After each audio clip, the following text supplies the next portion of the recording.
was the motive to you to start studying about education?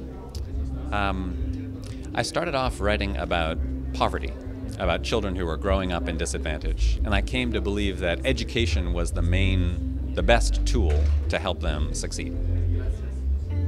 Could you tell about us a little bit how is the importance of failure in the education? As you said, they're just starting up. Sure. So I think that failure helps children develop character. When we learn that we can fail and then come back and succeed, it's an important lesson, I think, for anyone. And I think in a lot of educational environments, we protect children from failure too much, so they don't learn those lessons. But the children who lives in a diversity environment. So I think that, right, for children who grow up in really deep disadvantage, I think it's a different problem.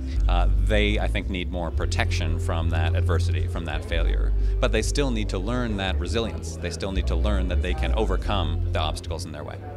There is something practical that you suggest that educators and parents can do?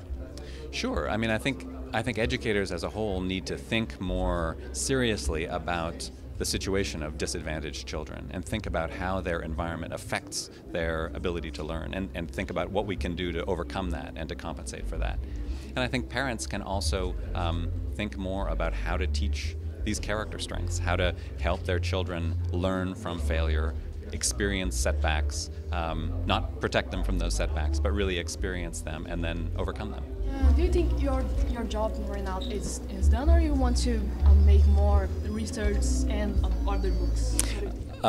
So I want to keep writing books. I think the next book that I'm working on is going to be about higher education, about college and university in the United States and elsewhere, about how, especially in the United States, there is this growing gap between how wealthy students are doing and how poor students are doing in college. Sort of the opposite of what I think is happening in Brazil, where some things are getting a little bit better in that department. And so I want to try to figure out what the college experience is like for students and why it is that so many, especially low-income students, are not doing well in college.